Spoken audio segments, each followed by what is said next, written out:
రాష్ట్రంలో కొత్తగా ఏర్పాటు చేస్తున్న డిస్కంపై మాజీ మంత్రి ఎమ్మెల్యే జగదీష్ రెడ్డి తీవ్రస్థాయిలో విమర్శలు చేశారు. ఇది రైతు డిస్కం కాదని రైతులకు ఉరివేసే డిస్కంలా మారే ప్రమాదం ఉందని చెప్పేసి ఆయన కామెంట్ చేశారు.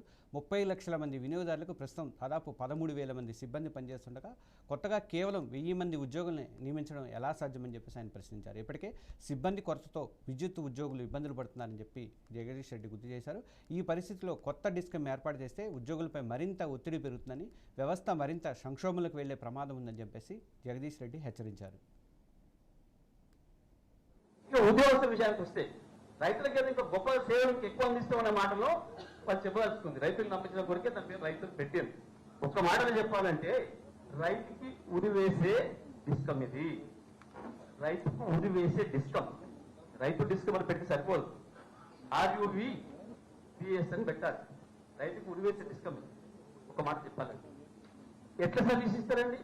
ఇవాళ దాదాపు 13,000 మంది సర్వీసెస్ అందిస్తున్నారు కింద గ్రామీణ స్థాయిలో, క్షేత్రస్థాయిలో.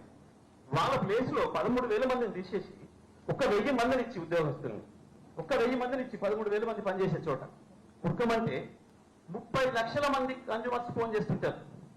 30 లక్షల మంది కన్జ్యూమర్స్ కి 1000 మందిని ఆన్సర్ చేయమంటే ఆన్సర్ అంటే ఫోన్ మీద ఆన్సర్ చేసేది కాదు, ప్రాక్టికల్ వెళ్ళాలి. ఒక్క లైన్ మెన్ కు 15 గ్రామాలు వస్తాయి. 15 గ్రామాల నుంచి ఒకేసారి ఫోన్ వచ్చింది. ఏడికి వెళ్ళాలి? దగ్గర గుడి చూసి దాన్ని పెట్టుకుని కూర్చోవాలి, అంతే. పూజ చేసుకుని ఎవరి దగ్గరికి వెళ్ళలేడు, ఎక్కడ అటెండ్ చేయలేడు. వాళ్ళ లెక్క ప్రకారమే దాదాపు 5 లక్షల DTRలు వీళ్ళకి వస్తాయి.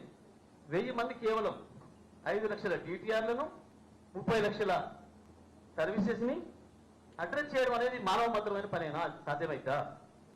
ఇప్పటికే వాళ్ళు ముట్టుకుంటున్నారు, మాకు ఇంకా సరిపోయేంత మంది ఎంప్లాయీస్ లేము, మాకు వర్క్లోడ్ ఎక్కువ ఉంది, అపాయింట్మెంట్ చేయండి కొత్తలని చెప్పి వాళ్ళు ముట్టుకుంటున్నారు. కానీ మేము ఇవేం పట్టించుకోం, మీకు ఒకే చేస్తున్నాం. ఏదో దేనికో మంది చేస్తే ఏదో ఊసిపోయిందని సామెత అవుతారు.